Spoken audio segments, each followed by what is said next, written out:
What is existentialism? Existentialism is a 19th and 20th century concept where people believed that philosophical thinking begins with the human subject, not just thinking subject, but the acting, feeling, human, living individual. So the most important concept here is existence precedes essence. The most important consideration for people is that they are individuals. Existence means somebody that's independently acting and responsible, a conscious human being, like we are. And then the essence of somebody is the labels, roles, stereotypes, preconceived notions, and definitions that people put on them. It's their label. So the actual life of people is what constitutes what we should be called and what their true essence is, rather than just arbitrarily defining them with whatever label we think that they should have, depending on their clothes or what they look like or what they say. And the other concept that we're going to talk about today is, what is metaphysics? This is a big word that defines a branch of philosophy, and it explains the fundamental nature of being and the world that encompasses it. So what does all this mean? It wants us to answer two questions. What is ultimately there, and what is it like?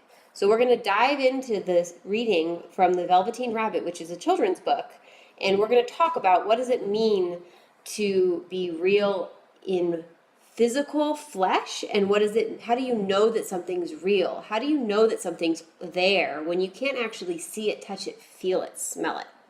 So let's get those wheels turning, and we're going to start diving right into this story.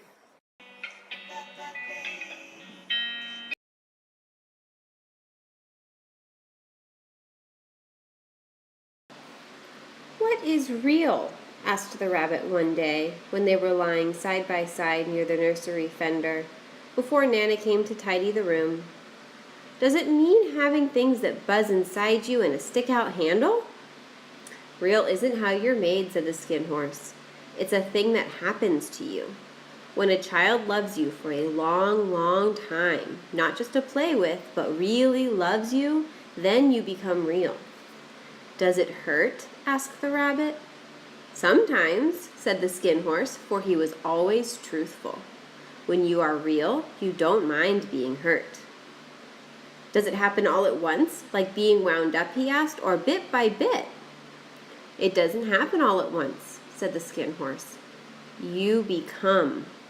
It takes a long time. That's why it doesn't happen often to people who break easily, or have sharp edges, or who have to be carefully kept. Generally, by the time you are real, most of your hair has been loved off, and your eyes pop out, and you get loose in the joints and very shabby. But these things don't matter at all, because once you are real, you can't be ugly, except to the people who don't understand." "I suppose you are real," said the rabbit, and then he wished he had not said it, for he thought the skin horse might be sensitive. But the skin horse only smiled. "The boy's uncle made me real," he said.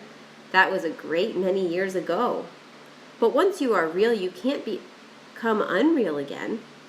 It lasts for always."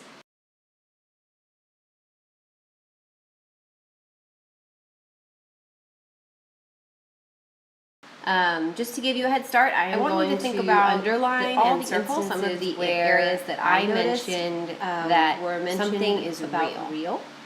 And that should give you a jump start for the rest of the assignment. So, of course, at the beginning, we ask what is real. That's the first sentence. I want you to think about in terms of your life. What makes something real? How do you know that something is real versus imaginary? How do you know that something is real, like your computer that's sitting right in front of you, versus God? How do you know that God is real? Next, we're going to jump down to where the skin horse says real isn't about how you are made. So then what is it about? To him, the skin horse says that it's when somebody really loves you. But is that what you think makes somebody real? We're going to jump down to, I suppose you are real. And the rabbit assumes that because the skin horse is sitting right in front of him.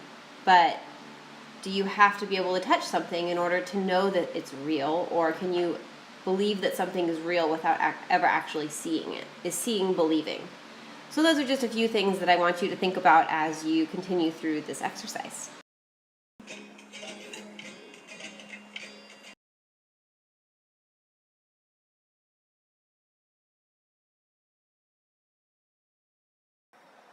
Thank you for all of your attention. Just to give you a little bit of a heads up, we are going to be talking more in depth about the Velveteen rabbit in class tomorrow. We will also be discussing what is skin color and specifically how that relates to what defines a person.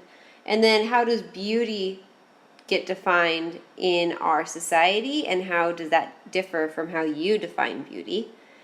And then we will also be doing a little art project and talking about what it means to observe something and why is it important to look closely at something. Why is this an important skill? How can you use observation skills to feel good about yourself and the people around you?